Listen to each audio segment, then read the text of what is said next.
Hi,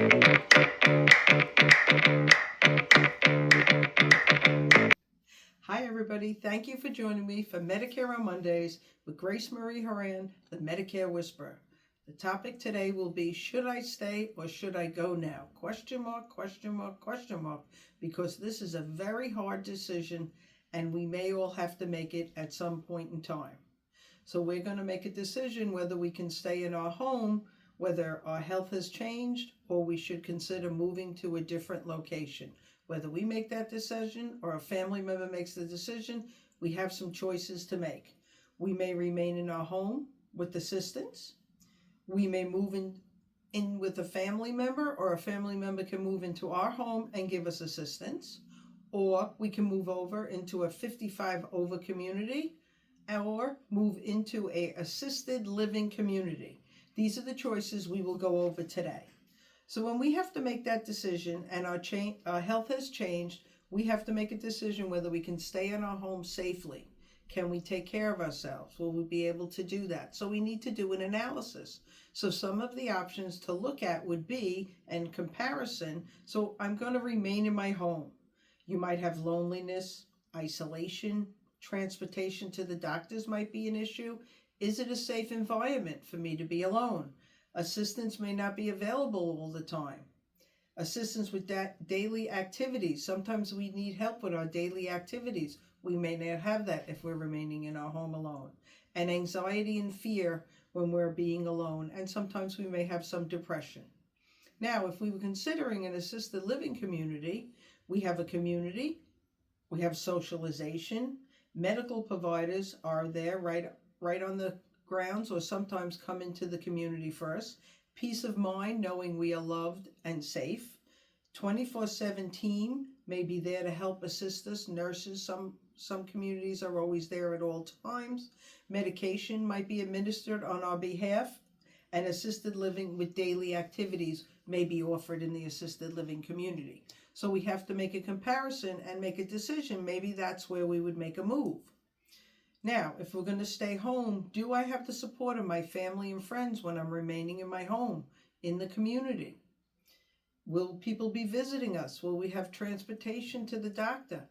Assistance with my medications? Shopping for my needs? If someone has a family member on a regular basis, this might be a good option for them to remain in their home because they're receiving support.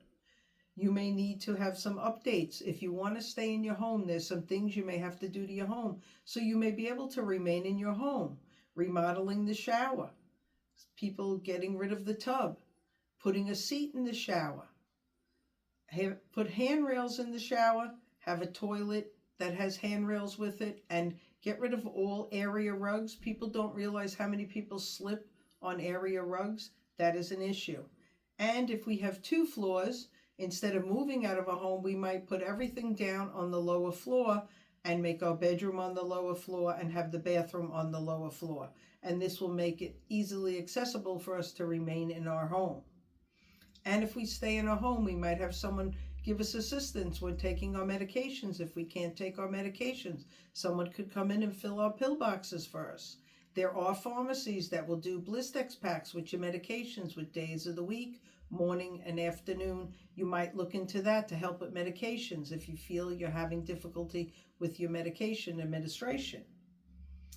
And not all pharmacies will do that service, but you can check into that. You can always reach out to me. I can tell you which pharmacies in our area do it. If we decide we're going to sell our home, we can downsize and just go into a 55 over community. That may be all we need. These communities offer the socialization. The people are very supportive. They become very friendly with each other. Your family members can come and go and visit with you. And if it becomes necessary, you might be able to get aides and companions to come in and help you with your daily activities. Next month, we will be covering, does Medicare cover AIDS? And we'll be going over what Medicare covers with AIDS and how to get AIDS. So I'm not going to go into it this time. I will go into it a little further next month. So when we're downsizing, if we're relocating, we would try to be 1 floor, okay, and have a shower, because it becomes very difficult to put your leg over the tub, okay? And we may do this because we only want to move once. When we have to relocate, we never want to have to move 2 times. So always take this into consideration when you're considering moving.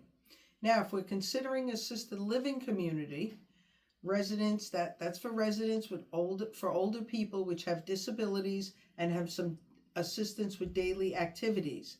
A lot of people don't realize how beautiful these communities are and what they have to offer. So this might be a good option for you. Before you're going to go look at an assisted living, I am announcing today I have a new business going forward, Assisted Care Advisors. And this business, one of the things we will offer is helping you with placement into the assisted livings. There are so many different options for assisted livings. You really should have someone guide you rather than just going from place to place making phone calls. And there's never a fee for this service. If you contact us first, we will be able to do it, and the assisted living will help you pay for the fee. You don't have to pay for it. Assisted living communities, this is the things they provide. A safe environment offering room and board, prepared meals, physicians and physical therapy, prescription medical handling of your medications, nursing, supervision if you need it, and a social setting and daily activities. There's always things to keep you busy in an assisted living. So it definitely could be an option, okay? But assisted livings have a cost. And sometimes the cost is a little too much for people. So that's why we have to look into that. And you want to go in an assisted living before we would go in a nursing home, because you don't need to be in a nursing home if you have assisted living.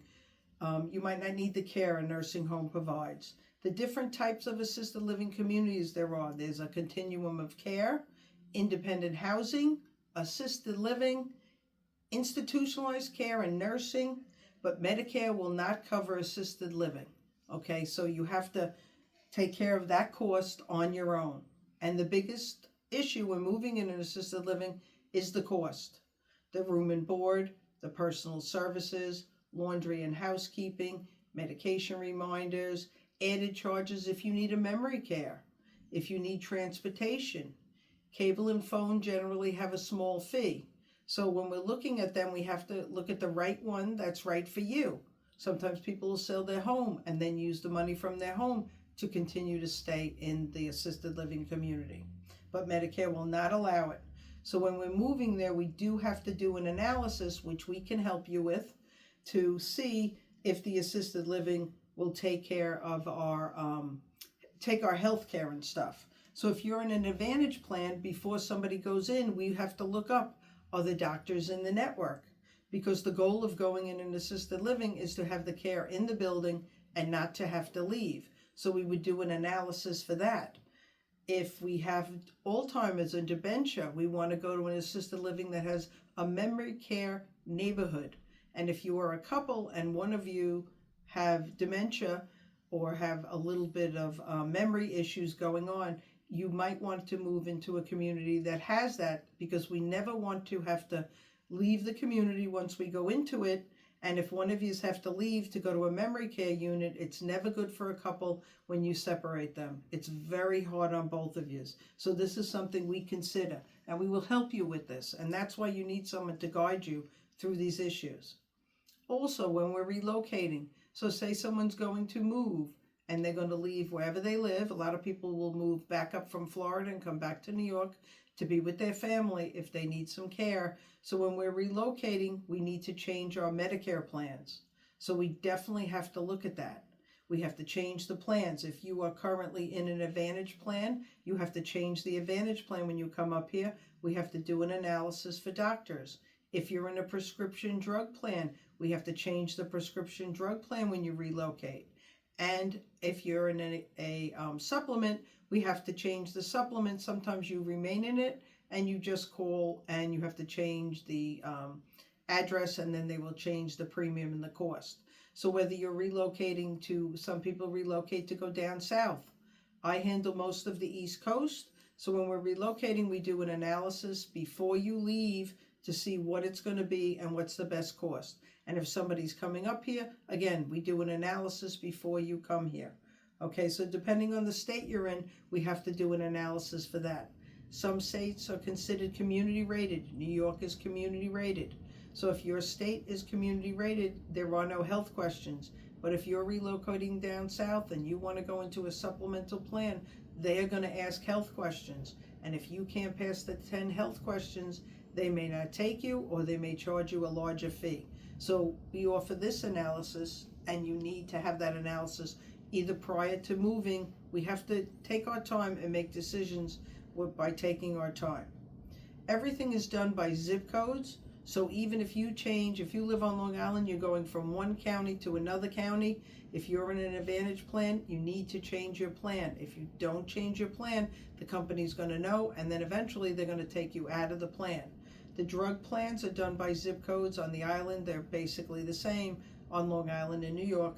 But in some of the biggest states, the counties are very big, so the zip code changes. Sometimes you have to move by your county. So definitely let's look into all that information. So when we're looking at assisted livings, you want to make sure you're checking about your doctors and networks. And if you're going into an assisted living that's a continuum of care, they do not want you in an Advantage plan, because a continuum of care is going to take care of you from when you move in to when Medicare stops. They want you to be in a supplemental plan. This is very important to look into that prior to moving into that community. Again, reach out to us. We're very knowledgeable in this area, and we can help you with that. Okay? So first, I want to thank everybody for joining me today, and please join me for my Tea on Tuesdays in my office in Hauppauge in person. It's April 13th from 10 to 12. Come in with any questions on anything I'm speaking on, whether you're new to Medicare or if you want to discuss anything. You do need to make a reservation to come. It's a small, only so many people can be at the event, so please contact me and RSVP either by emailing me or calling the office. And next month, Medicare on Mondays, on April 20th, we will be discussing, will Medicare cover home care aides? So I'll be going over that, and I want to thank everybody for joining me today for Medicare on Mondays. Have a wonderful day. Thank you. Bye.